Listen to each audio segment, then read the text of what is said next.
In the 80s, when we embraced this low-fat, healthy diet, synchronicity is the government, the CDC, started telling industry to produce low-fat food. The CDC started telling industry to produce low-fat food. And kids are now getting that within 20 minutes of waking up in the morning, and they're not going more than an hour and a half, 2 hours over the course of the day without, in the course of a day, they're consuming almost a year's worth of what they evolved to eat. Yeah. In the course of a day, they're consuming almost a year's worth of what they evolved to eat. This whole story is about government interference and went awry. If they had stayed out of things in the 60s through the 80s. What do you do about that? What's the response? That's the problem, isn't it? So, because is there a solution here, or do we just kind of say, screw it, and,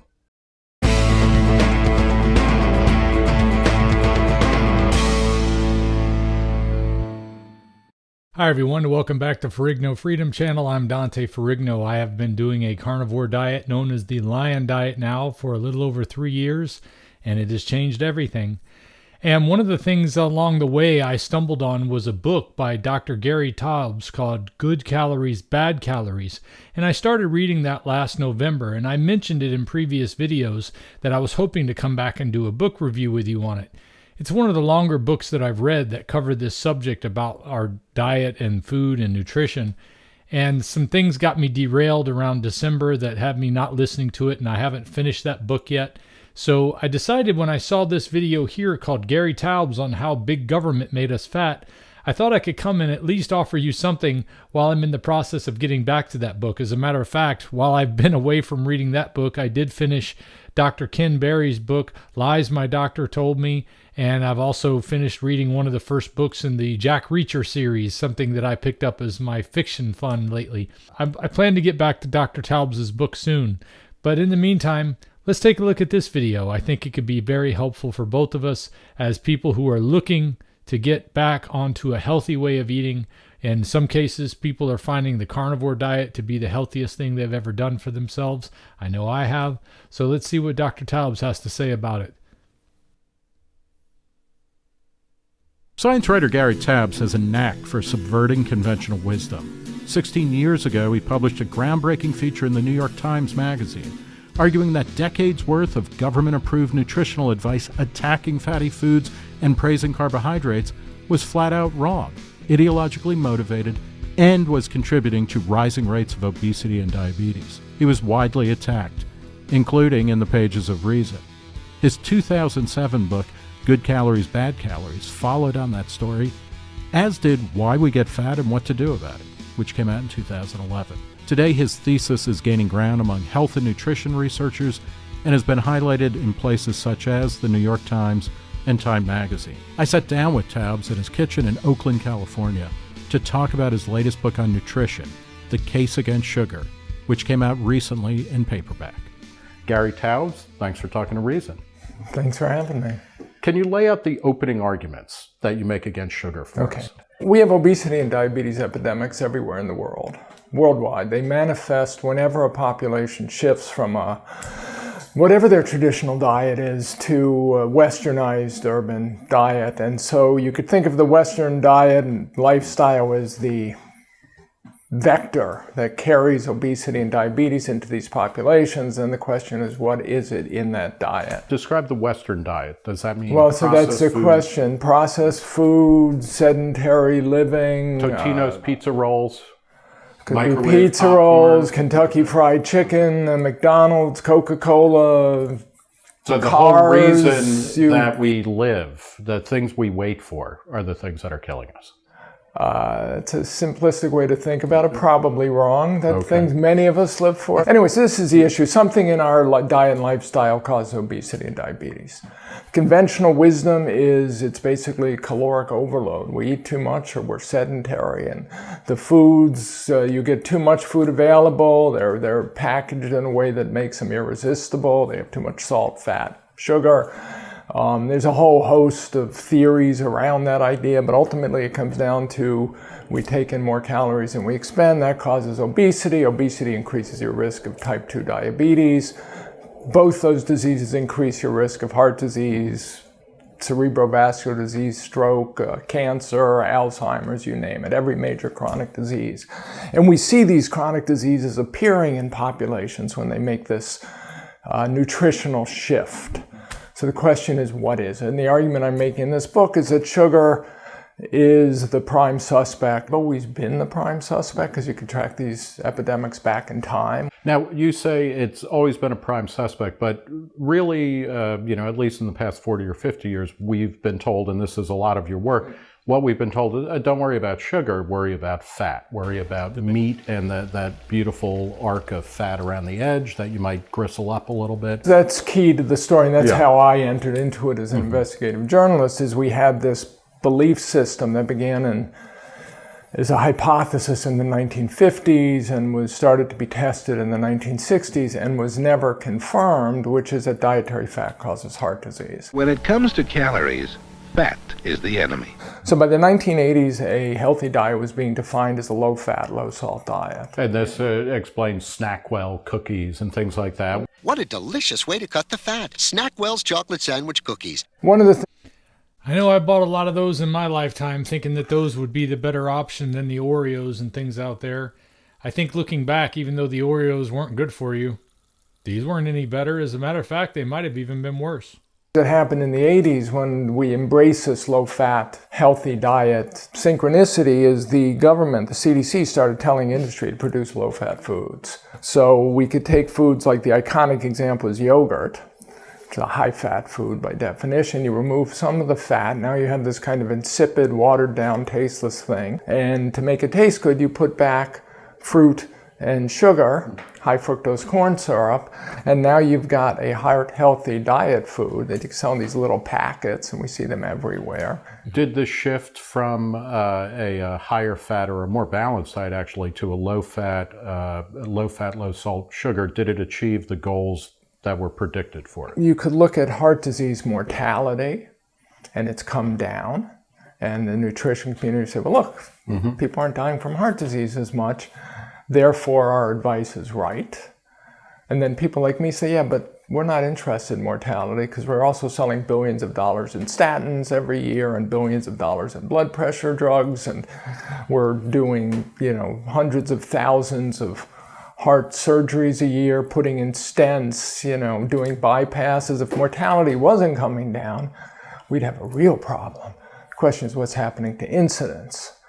Are we seeing less heart disease because we're preventing it with changes in diet? And there's no evidence. You know, you describe an early battle over many of these questions between academic nutritionists who overwhelmingly took the energy balance approach to nutrition. You know, you lose weight if you burn more calories than you take in, versus what they characterize as quack doctors. So you have an academic research community that's dominated post-World War II in the US by nutritionists who are studying animals for the most part. 1959-60, Rosalind Yalow and Solomon Burson invent the technology that allows hormones to be measured accurately. The science of endocrinology finally has the tools they need to understand things like hormonal regulation of fat accumulation. And Yalow and Burson say, look, insulin drives fat accumulation.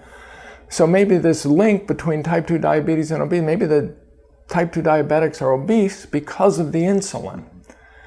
And nobody cares because they know what, except the doctors. So the doctors are like all of us, they're getting fat, right? What do you do if you're getting fat? Well, you try what everyone tells you to do, which is eat less and exercise more. And if that doesn't work, which it doesn't, then you look, if you're smart, you look for other methods. So some of them read the diet book literature and try various diets. Some of them actually read the same medical literature I did. So Atkins famously read the same studies I read 40 years later. There's a conventional thinking that carbohydrates are fattening. Bread, pasta, potatoes, you know, women describe them as going right to their hips.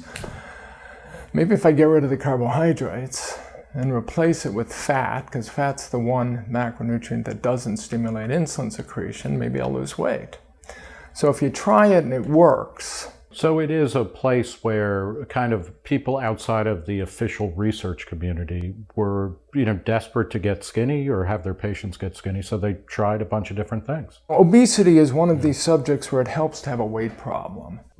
If you don't understand what it's like to get fatter and fatter year in and year out, regardless of what you do, or to be 50 pounds fatter than your schoolmates in high school, regardless of what you do, you just don't understand obesity. Were you, you're a trim guy, were you a fat load at some point in your life? I was chubby when I was a kid. It was one of the interesting things, my brother, who was a mathematician, was, you could see every vein on his body, and I was a chubby, he was taller and thin. He couldn't gain weight if he wanted to, and I was just a chubby kid. Puberty, helped. Yeah.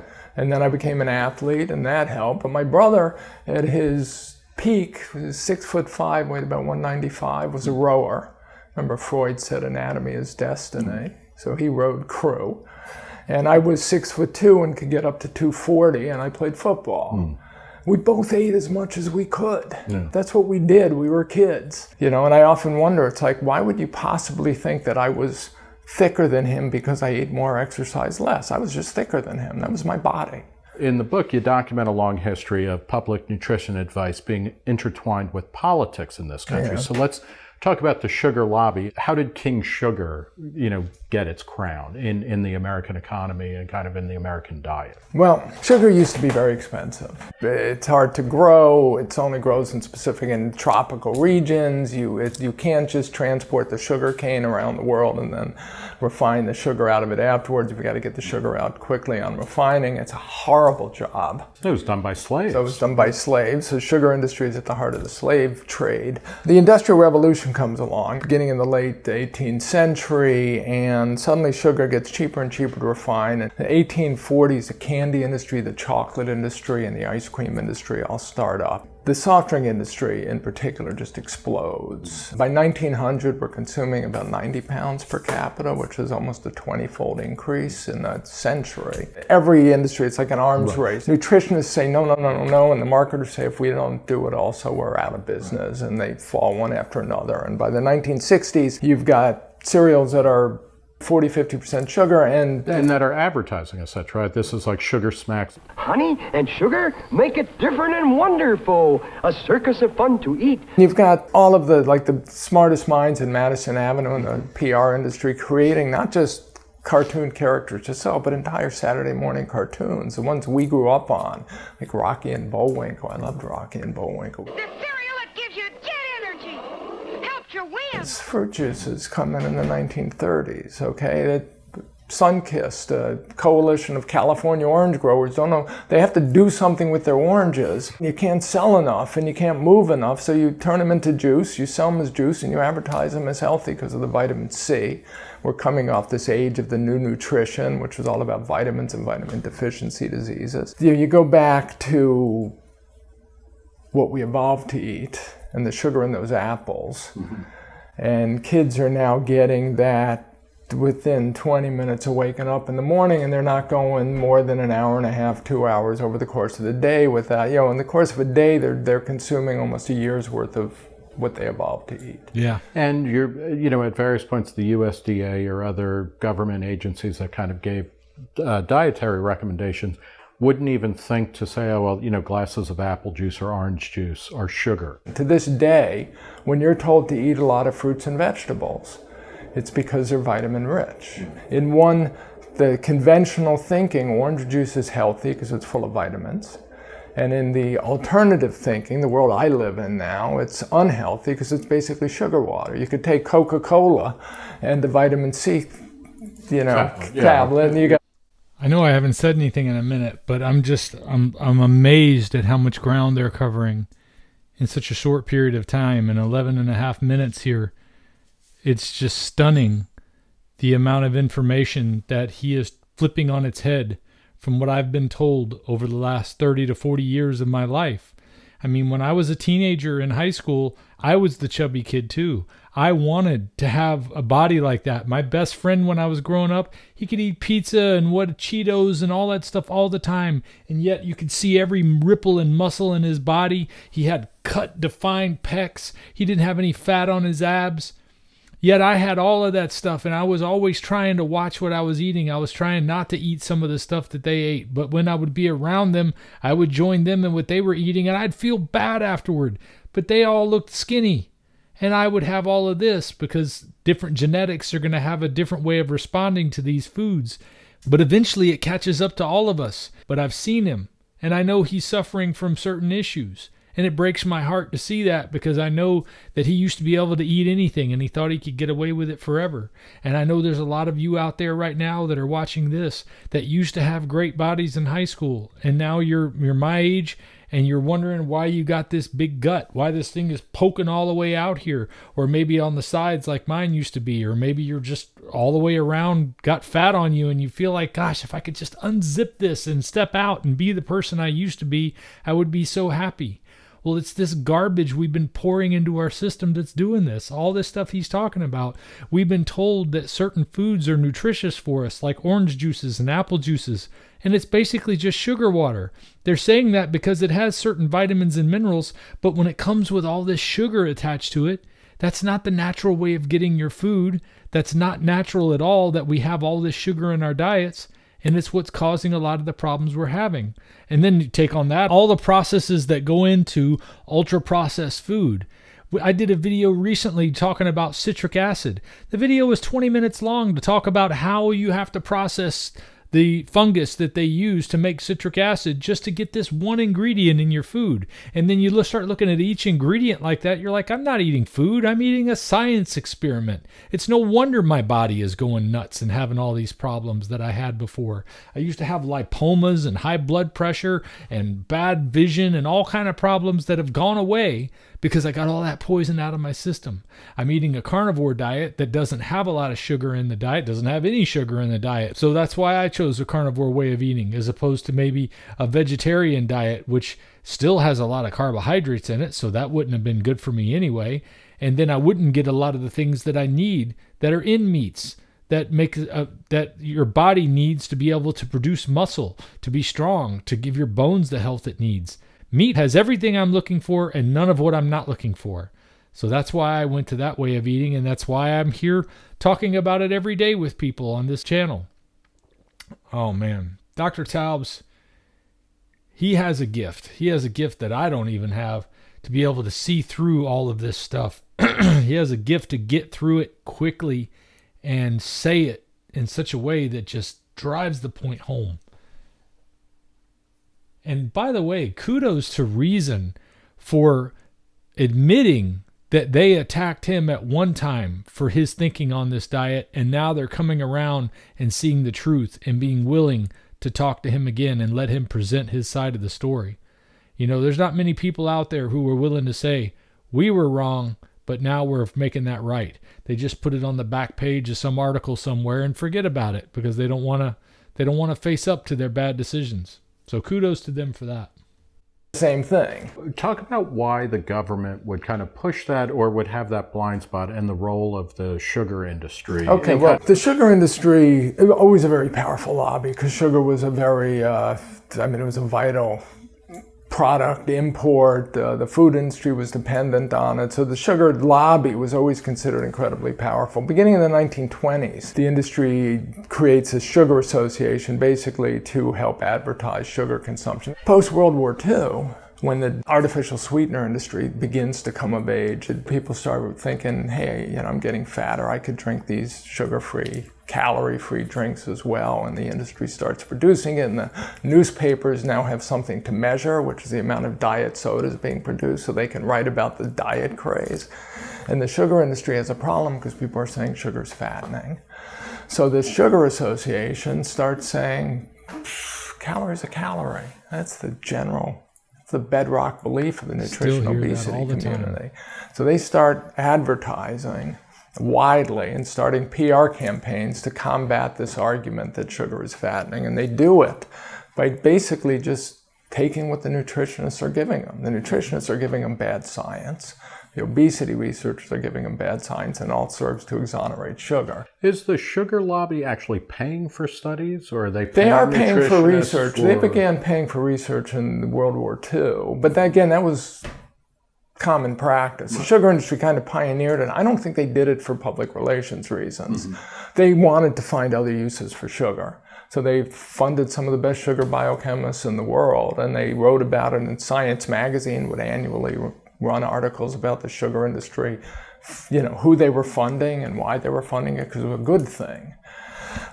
It helped cement some allies later, because if somebody's been paying your bills for 20 years, you tend to be fond of them. And that's where the conflict of interests come in. And then in the 1960s, with this idea that dietary fat was a problem. Dietary fat caused heart disease. Some of the people pushing that happened to be long-time recipients of sugar industry largesse. Now they could pay those people to write articles saying dietary fat is a problem, not sugar. And this was conventional thinking. The only people who were claiming sugar were the problem were these sort of fringe British nutritionists who were perceived as quacks. So what about the attack on artificial sweeteners? So saccharin, or certainly cyclamates was banned, what, in the late 60s, early 70s? Yeah. Saccharin was almost banned, or it was for a bit, but it carries a warning on it. Yeah. Where did the interest in saying these were carcinogenic or these were that problematic? Came from the sugar industry. So the saccharin and cyclamates were direct competitors. Interestingly, the beverage, and here's where the beverage industry and the sugar industry split, because the beverage industry was happy to sell artificially sweetened, artificial sweeteners are cheaper. But the sugar industry saw it as a direct threat to their viability, and it was. And there's a quote in the New York Times that I quote in my book, a sugar industry executive, copping to spending $500,000 on research trying to find anything that artificial sweetener does that's damaging. They would give female rats the equivalent of 60 cans a day of soda and then hope that they would produce rats with birth defects so they could say, you know, it's as bad as thalidomide. I mean, they were looking for anything. Yeah. And this executive in the New York Times is quoted as saying, if someone could undersell you 1 cent to a dime, wouldn't you throw a brickbat at them if you could? If our government and other public health institutions, a lot of the things we've come to accept about sugar and sweeteners and things like that as one being better than the other. All it is people paying for advertising and studies that are basically advertising to compete for your money. And it had nothing to do with health or nutrition at any point. That's one of the reasons why I don't do sweeteners either. I found out that as an adult, I don't need sweet things to feel like I'm enjoying something and get some kind of dopamine kick from it. This is why we call it comfort food, because it makes us feel better for a little moment. But for some reason, after you're done eating it, you feel guilty for it, and you know you're going to pay for it. You know you're going to have a harder time wearing your clothes if you keep eating that way. So why do we do that to ourselves? It's because it's accepted. It's because we've been normalized to the thinking of it, because of all of this advertising and supposed research that's been done to say that one thing is better than another. And none of this unnatural stuff is good for us. Even sugar, which sounds like it's natural, if you see the process it takes to get sugar from cane, you realize it's a processed food in and of itself, if you can even call it food. And it's highly addictive. They've done studies with rats that show it's even more addictive than cocaine. Maybe that's another video we'll have to take a look at sometime. Let's get through this one. Universities, whatnot, if they're consistently offering bad nutritional advice and bad dietary guidelines, what do you do about that? What's the response? That's the problem, isn't it? So, because I mean, is there a solution here, or do we just kind of say, screw it, and, you know? In the sciences... Before he gives his solution, I can say, my solution has been, stop listening to them. You know, you don't have to force anybody to do anything. It would be nice if somebody would step in and say, no, you can't lie to the people you're selling your product to. It would be nice if we had some kind of a requirement that people are offering the truth when they tell you about a product. If they tell you that it's heart healthy and it actually makes you fatter and causes you to have heart disease, there should be some kind of punishment involved in that as far as I'm concerned.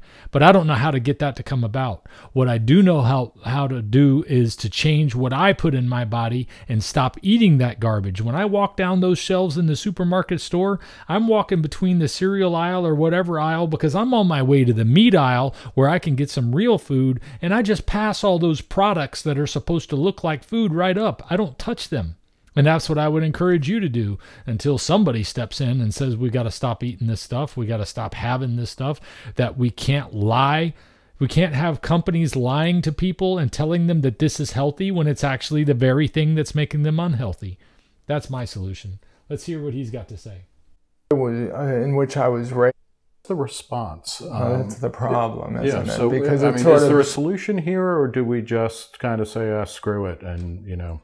In the sciences in which I was raised, so physics and the people who taught me science when I wrote my first 2 books in physics and chemistry, the hard sciences, it's the last thing you want to do is get an assumption accepted into the theory of how things work without rigorously testing it, because then people will build on it from there and it'll grow and infect the whole sort of thought construction, and you end up with, I'm going to beat this metaphor to death, sort of a house of cards. And there'll be no way to go back on it. And those are sciences that have no influence on everyday life.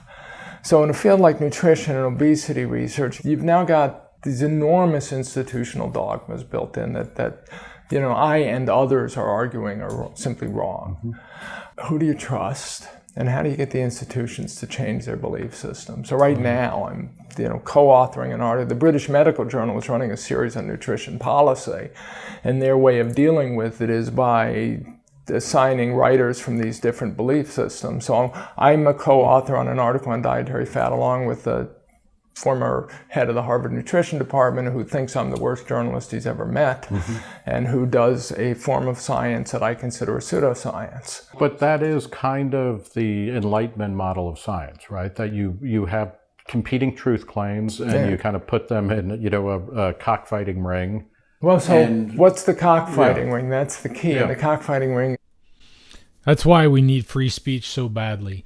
So many people I hear say, they don't recommend YouTube because there's so much misinformation out there. And sure, there is misinformation there. There's misinformation everywhere you go. Some of it's intentional. Some of it's from government entities. Some of it's from people who mean well but just have wrong information to offer. Or they're passionate about something for whatever reason.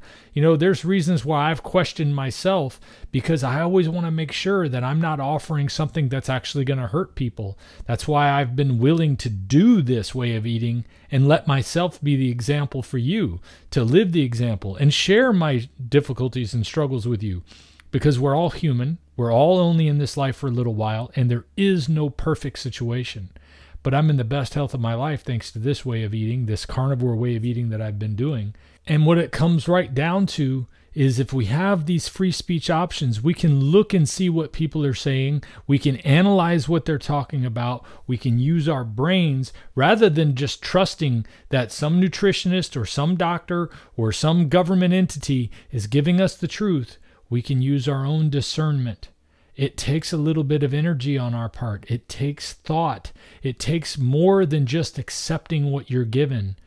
Because unfortunately, those who are giving us that information, and in some cases telling us this is the only information you're allowed to have, they're telling you the wrong information. And it takes discernment to be able to see that. And that's why we need to have these opportunities to have, like he said, there's one guy who thinks he's the worst journalist ever, and he recognizes what the other guy is doing as pseudoscience. You've got to be able to decide. And I've had people ask me, well, how do you decide?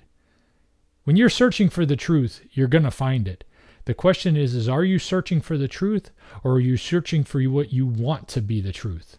You've got to be willing to attack your own beliefs when you're searching for the truth. You've got to be able to attack them with things that people are going to say against it, and find out if it still holds up, if it's not a house of cards like Gary Taubes is talking about. Because if it is a house of cards, you don't want to live in it. You don't want to live with that situation. You want to live with the truth. So attack your beliefs with everything you can, and whatever remains after you're done attacking it, whatever holds true, that's the truth, and you stick with that. And over time, you may find that your truth grows and changes, because you find out things that you thought were true weren't true, and some things you thought weren't true were true. But for the most part, you still maintain that foundation of truth, and your foundation keeps getting bigger and stronger, and you start building upon it, and you have a whole complex of thinking that's based on truth and not just things you've been told, not just things you've accepted because somebody said you have to believe this or you're an idiot. That's the way I see it. Experimental tests. It's a cockfighting ring.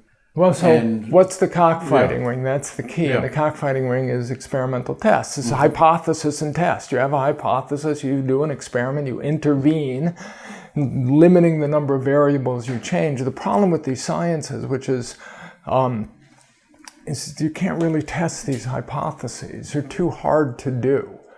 I mean, you could if you had enough societal motivation. If you're willing to spend $10 billion the way we do to try and find out if the Higgs boson exists in high energy physics and build.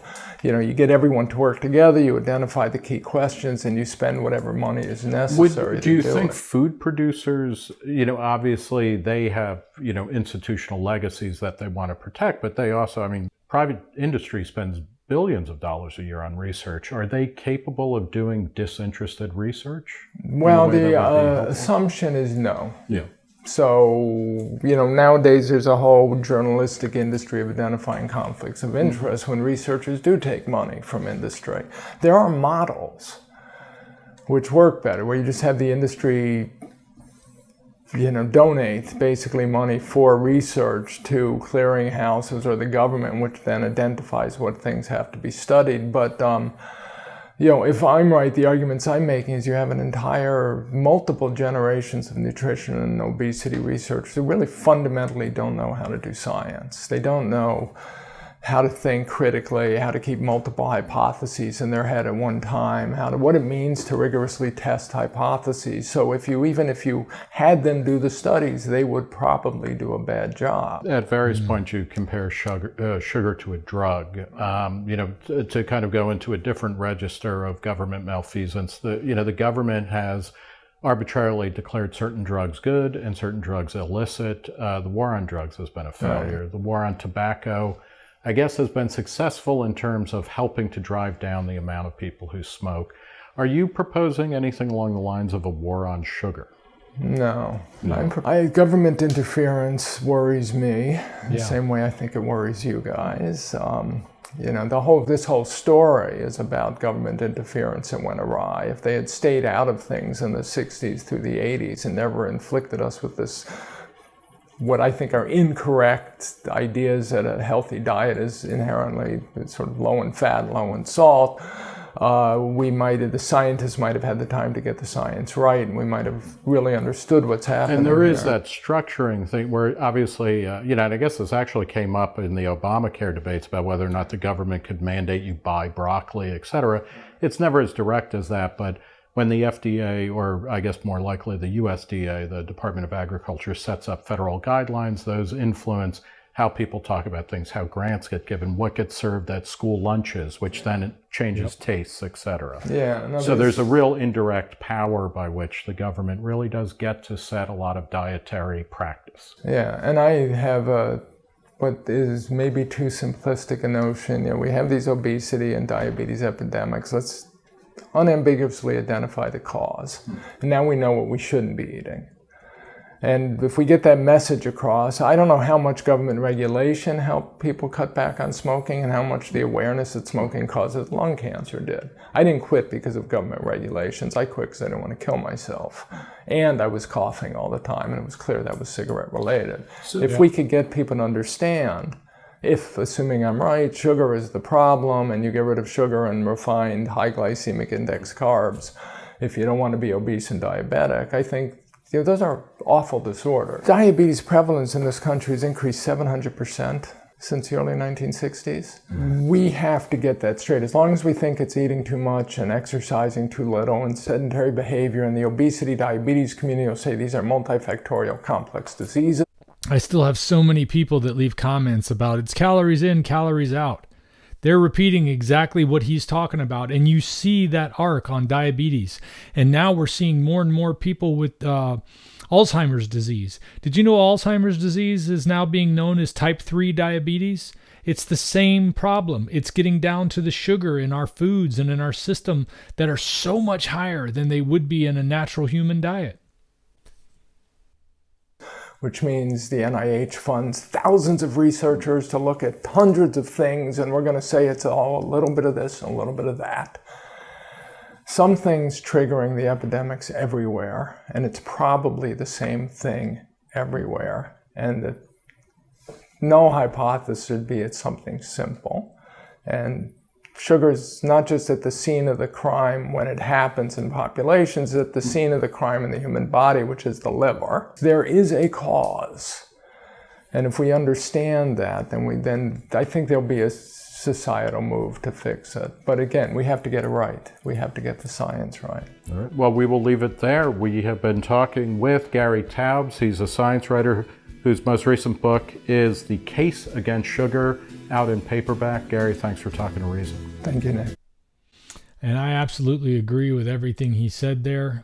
Sugar probably is the primary cause for all of the things that we're seeing. But then there's a few other things that I would put on that list that would probably be number 2 and number 3. Number 2 being ultra-processed food. All the processes that our foods go through, so many things that are not food that are in our food certainly aren't helping, especially when those things cause you to be even more addicted to those foods full of sugar. But then also on top of that is the seed oils, things that aren't even food. When you take cottonseed and you get oil extracted from it, they used to use that for industrial lubricants. Well, now we're putting that in our food. We're using that to fry up our chicken and thinking, well, this isn't bad. It's just a little bad, right? It's not like eating sugar. It's not like eating something that's really bad for you. Yes, it's horrible for you. It causes problems in your body. It causes inflammation in your body. And ultimately, it's terrible for you. I mean, I should do a whole nother video talking about seed oils. One of the beautiful things I love about not having seed oils is I go out in the sun all the time now and I never get a sunburn. You might notice if you've been watching my channel for a while that I've got a little redness in my skin because I've been back out in the sun since the temperature has gone back up down here in Florida. I love getting out in the sun and I never wear sunblock and I never get sunburn. That has to do with vegetable oils. Now imagine the other differences that you could get from getting this junk out of your body. I hardly ever have to wear deodorant. I don't stink. I don't need to brush my teeth because I don't eat anything that has any sugar in it. I only brush my teeth with water if I do brush my teeth at all. And I don't have odor. I don't have bad breath. I don't have odor from any of the things that I eat. I always grew up thinking that the carnivorous animals must have been the stinky ones because they ate all the meat and the fat and the bad things. I'm having the total opposite experience. I can go days without having to feel like I need to take a shower. I don't sweat as much as I used to. There are so many things that have changed because of a carnivore way of eating, getting rid of the sugar, getting rid of all the ultra-processed food, getting rid of the seed oils in my life. It has made such a huge difference, and it could probably make the same difference for you. I know that everybody's a little different. Everybody's got a little bit of different genetics. There's something that you might have eaten that can cause you problems to jump into a diet like this right away. But changing and when I say jumping into a diet, I mean changing the way you eat. Deciding that you're no longer going to eat the garbage that we've been told is food, and you're going to start eating food that is actually food. Things the Lord put here on this earth for us to be able to enjoy that make us our bodies healthy and happy. Like ruminant animals. That's what I've found has been the best for me, and you might find it's the best for you too. Well, I appreciate you watching this video. There's a link in the description for the original video. I also have links for all the books they mentioned in this video so that you can find those quickly. And I'm hoping to come back soon and give you my final reaction or review of the book by Dr. Gary Taubes called Good Calories, Bad Calories. And I'm going to have to check out his sugar book as well. That's it for this one, guys. I'll see you next time. If we pay extra, could we maybe get some grease or fat? The Carnivore Bar, compared to movie theater snack prices, it's no competition. With a tub of popcorn running you over $14, I'd much rather enjoy the salty, crunchy, meaty goodness of a Carnivore Bar any day. And I don't have to cheat to enjoy my night out. Carnivore Bar. Save 10 to 20% when you use my link in the description of this video.